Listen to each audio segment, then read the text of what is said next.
protests of love. Reese laughed out loud. How ironic. I walked towards the staircase. Come on, let's go upstairs. A sly smile appeared on his face. Admit it, you're trying to seduce me. My face turned scarlet. What? No. Shut up. Let's go upstairs, he questioned with an eyebrow raised. That's where we keep the first aid kit, idiot. Careful. I'm fragile, remember. I rolled my eyes as I continued to disinfect Reese's cut. Reese was currently lying down on my bed with his shirt off while I searched for the smallest needle to stitch him up. Reese had refused all of my protests of going to the hospital even though the cut Andre had made was deep.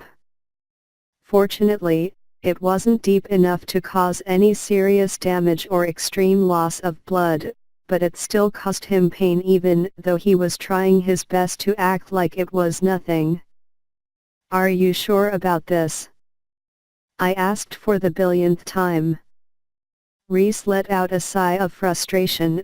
For Christ's sake, Chloe. Yes. Now hurry up before I die. I said one last prayer, before I began to sough. What seemed like 10 agonizing hours when it was only 10 minutes was what it took for me to fully stitch Reese's wound and to bandage it. When I was done, I threw all the excess items in the bin and washed my hands. Glancing at the mirror, I noticed that I was still in my black dress, which didn't look very neat now, and my hair was beyond untidy. I quickly changed into my comfortable clothes and ran my brush through my hair.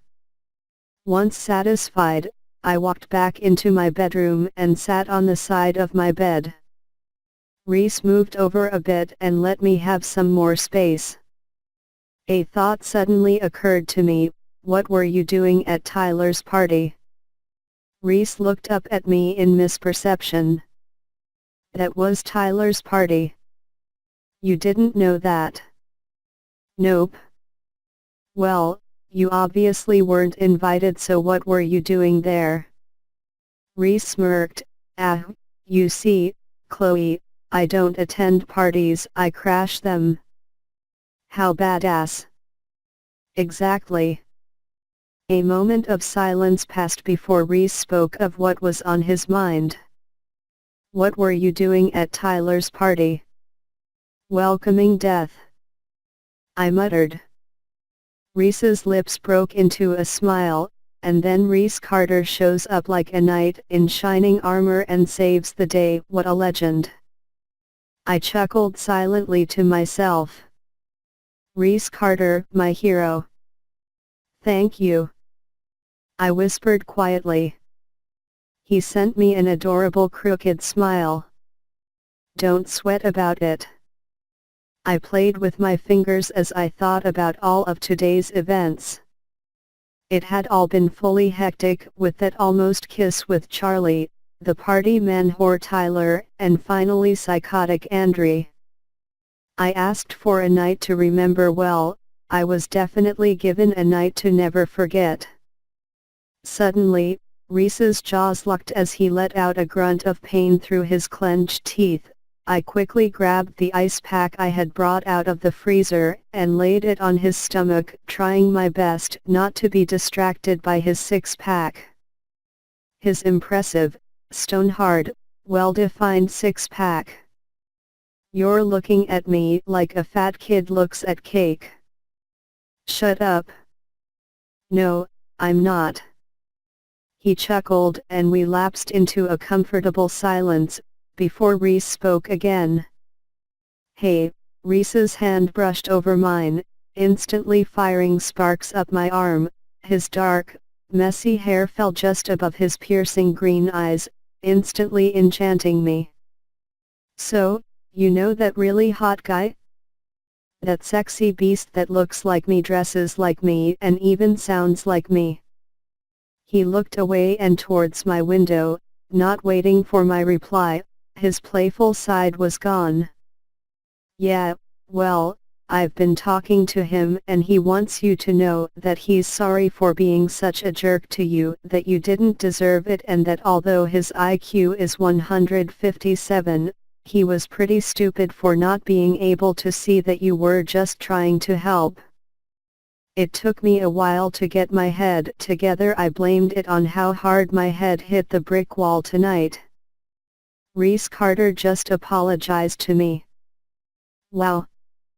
He also told me that he would really appreciate it if you could hurry up and forgive him before he dies from your retarded stitches. Honestly, a 6-year-old could stitch straighter than you, Chloe. You suck. I closed my eyes and pretended to be in deep thought as I waved my hand in front of him. Abracadabra. I hesitantly peered through my lashes and saw him looking at me like I was a freak. Nope, I muttered to myself loud enough so he could hear, "You're still a jerk." He smirked, "Oh please, we both know you secretly love it." I rolled my eyes.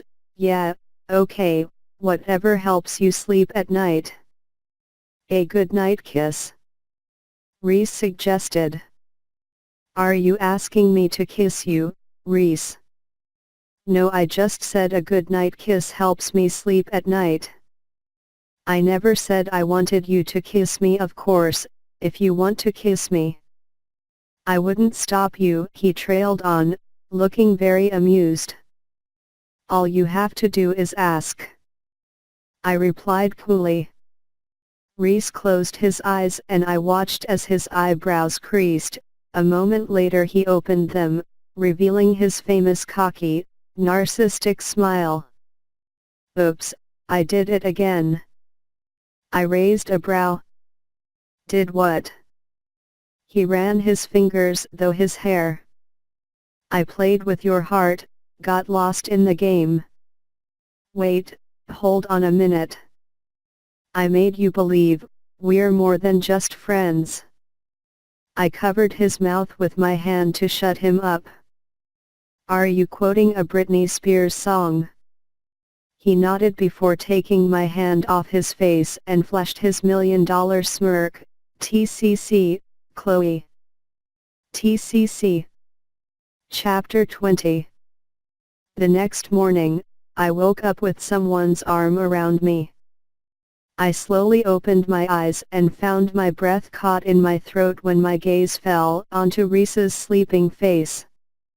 It never failed to amaze me how peaceful and innocent he looked as he slept, with the way his shaggy brown hair cascaded over his closed eyes and his steady breathing. It's funny how he reminds me of both an angel and the devil sometimes. My eyes trailed down to see him still half naked in my bed. I couldn't even remember when I had fallen asleep beside him last night. I looked at the clock hanging off my wall. It read 5:30 in the morning. My parents would be back soon. Oh crap. Panicking, I did the only thing reasonable at the time. I pushed Reese off the bed. He landed on the ground with a thump, and I immediately felt sorry for him. I watched him rub his eyes as he just registered what had happened. "Did you just push me off the bed?" A blush of embarrassment and guilt formed on my cheeks. Nevertheless, I began yelling at him. "Yes, now get out." Reese looked dazed, confused, and completely adorable. "Whoa, EA Aussie killer, did you forget to take your meds? Or are you experimenting with your dosage?" "Reese, get out. My parents will be back any minute." I cried in frustration as I threw a pillow at him. He sighed and shook his head in disappointment while getting up. "Geez, who lit the fuse to your tampon?" I threw another pillow at him. "Hey." Reese walked towards my window and lifted it up. "Okay, chill. I don't know what you're on, but I'm sure they offer rehabilitation programs for it. With that he jumped out of my window and swung on the tree branch. I leaned against the windowsill and watched him get inside his room right when my parents' car swerved into our driveway.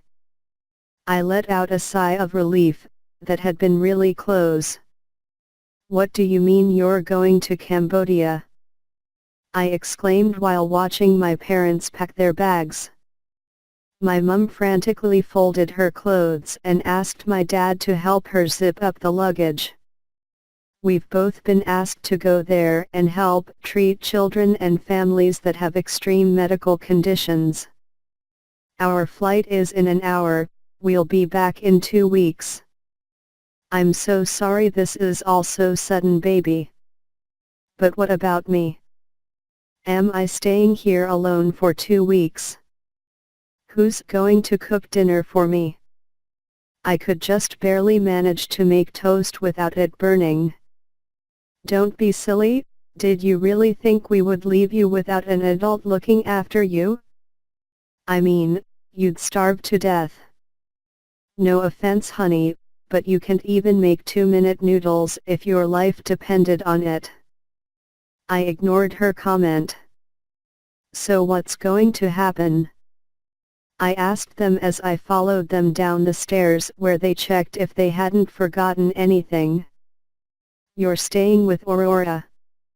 My mouth formed into an O. What? "We've gotten really close over the past few weeks, she's so lovely. I asked her if she could take care of you since we're right next door and she was thrilled." "The Carters?" I asked, more to myself. "Yup. It's better this way, she lives right next door so it's just easier. Be on your best behavior, Chloe, okay?" She kissed my cheeks and gave me a tight squeeze.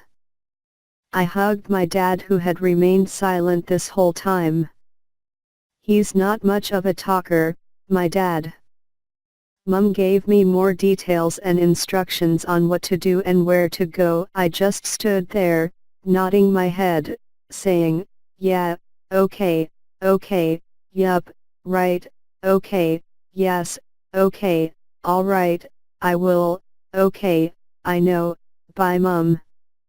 "I'll call you when we get there," she cried as I watched them get into the taxi and leave for the airport. "Living with Reese for 2 weeks? Cupid, what are you up to?" Aurora opened the door with a bright smile and hugged me enthusiastically. "Oh Chloe. I'm so glad you're staying with us, it'll be great to finally have a girl around the house." I laughed, "Thanks so much for taking me in such short notice." She waved me off. "Trust me, it's nothing anyway, baby. I need to go out and get some things from the store, I'll be back in." She glanced at her watch, "about half an hour." She ended it sounding more like a question. I nodded in understanding, seeming like it was the appropriate gesture to make. She smiled at me and rubbed my arm lovingly. "Reese is upstairs, he doesn't know you're here yet, so if you want, you can go tell him the news." She grabbed her handbag and I smiled as I watched her scurry out the door. Aurora was really adorable. I walked up the stairs and instantly spotted his room. Well, the skull banners and "danger, keep out" signs kind of gave it away. I knocked a few times. When no one answered, I allowed myself to go in. "I know, naughty Chloe." His room was empty. The sound of running water filled my ears. Reese was in the shower. I plumped down on his single-sized bed, which felt relatively smaller compared to my queen-sized one, yet, something about his bed was soft and welcoming. His bookshelf was full of ribbons and trophies for fighting tournaments he had won, which, judging by what I saw, was a lot. For a moment, I wondered if Andrei was okay, regardless of the fact he had tried to kill me last night. Deep inside, I still hoped he was all right. Sitting there, wallowing in my own sorrow, I noticed something that caught my eyes. Chocolate brownies. There was only a couple on his desk, wrapped in plastic. I sneakily opened the wrap and took a bite out of one. Oh my God! I think I just had a taste gasm. I moaned in pleasure as I greedily ate the second and the third. By the time Reese had walked out of the bathroom, with only a white towel around his waist, I had eaten all of his brownies. What the fuck are you doing? Reese yelled, his eyes burning with sudden anger. I burst out laughing. I started laughing so hard, that no noise came out, that I was just sitting on Reese's bed clapping like a retarded seal. Those weren't yours, he growled in frustration. I giggled, well, they didn't have your name on it. He waved a yellow sticky note in front of my face. On it, it had Reese Carter in big bold letters. He groaned in irritation. Stay there. Don't move. I chuckled and pretended to be a statue, frozen with a stupid face. He shook his head and ran his fingers through his hair. Just, don't do anything till I come back, he ordered. With that he grasped his phone and shut the door behind him. I began giggling again. Reese's POV. I frantically searched my contacts and clicked on Valentino's number. He picked up on the second ring. Yo, bruh ha, whatsup man? Val, I need your help. Sup man, what's wrong? He asked, concern clearly audible in his tone. Are the guys with you? Yeah, we're all here. What's happened? Dennis asked. Valentino had no doubt put me on speaker as the guys kept asking me what was on. I let out a breath I had unconsciously held onto his entire time. Chloe ate all of the hash brownies. Chapter 21. Reese's POV. Where the heck is Narnia? The boys laughed, clearly amused by Chloe's temporary state as I let out something in the lines of a chuckle and a sigh. Chloe, please get out of my closet. Moments later, her head popped out of the closet doors and she skipped across the room before crashing onto my bed. Whilst lying on her back, she lifted her arms and legs in the air, fascinated by the fact she had fingers as she moved them around with awe. Whoa, she breathed, this is so cool. Valentino's lips formed into a wide grin, this is so entertaining. Tell me about it. Jake agreed before turning to me. Yo, bro, are there any more brownies left? I shook my head in disappointment. Nah mate, she didn't even leave crumbs. Suddenly, a loud thump caused us to bring our attention back to Chloe, who was now situated on the floor, laughing. Confused, yet entertained, I raised an eyebrow. Did you just fall off my bed? Chloe looked at me like I was missing the big picture. No, I attacked the floor. Backwards. I'm frickin' talented. As always, Valentino's laugh stood out as the loudest. She's fucking hilarious. Dennis, being the goody two-shoes he is, offered